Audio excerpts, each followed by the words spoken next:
Hello everyone, myself Neha Singh. I am counselor of Gyan Niketan Girls School. Today we will talk about self-confidence. Well, this is such as amazing topic and I genuinely love and passionately love to teach on this particular topic of self-confidence. First of all, we know what exactly is the word self-confidence. Self means yourself, and confidence means to be really amazing sure of one's ability to do things. Well, here, what self confidence is. The concept of self confidence is commonly used as self assurance in one's personal judgment, ability, power, etc. If there is a particular activity that you are very fond of doing and you feel that you have absolutely mastered the art of doing it in the right manner, it means that you are very self confident about that particular thing. Nowadays, a lot of people suffer from low self esteem. Will self esteem and self confidence are the two diverse subjects, however, they are closely linked together. What is self confidence? Self confidence is a superpower of on you start to believe in yourself.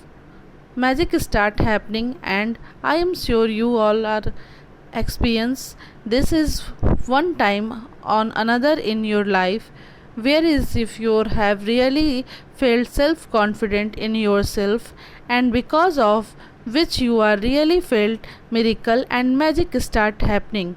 You feel like you are a king or queen of world, right? So that is the power of believing in yourself and being really confident of yourself. In next slide, will we see types of self confidence. There are three types of self confidence. First one is low self confidence, second one is optimal self confidence, and third one is overconfidence.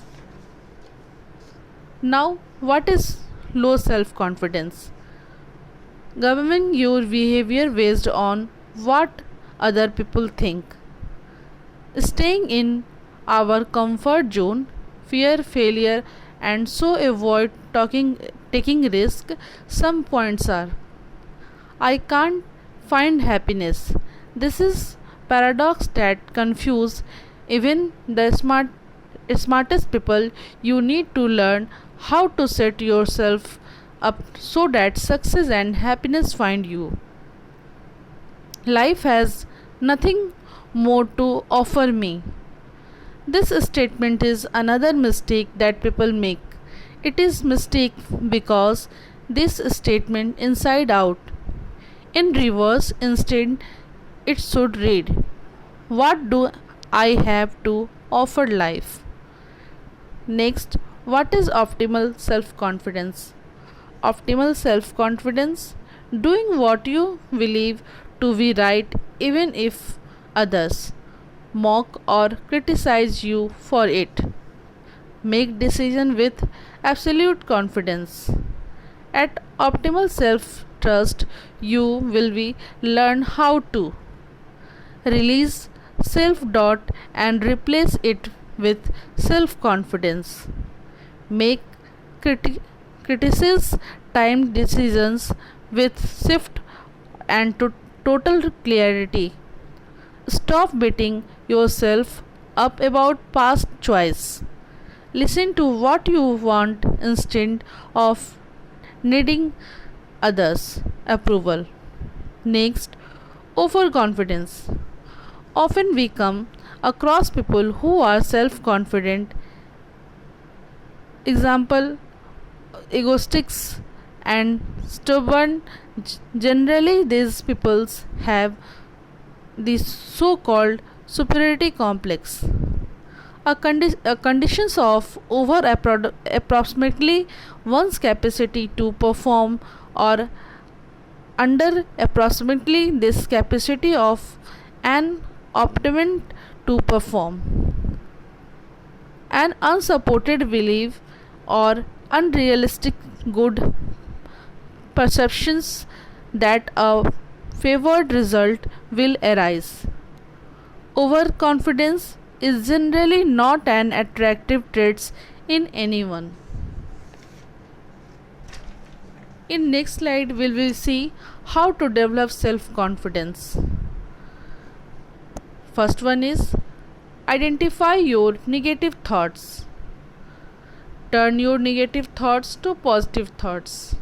Refuse to allow negative thoughts to occur more often than positive thoughts. Maintain a positive support network. Eliminate reminders of your negativity. Identify your talents. Take pride in yourself. Accept compliments gracefully. Look in the mirror and smile.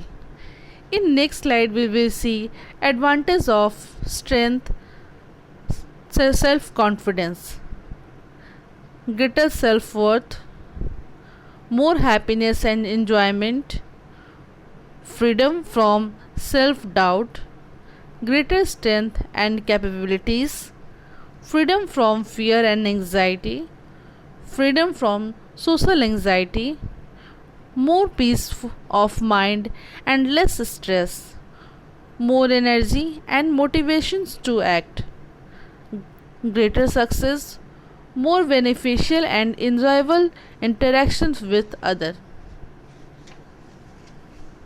Hence, my dear student, it is really essential that you are self confident, and I hope you are enjoyed listening to this particular topic and turn out to be more and more self confident individual. Thank you.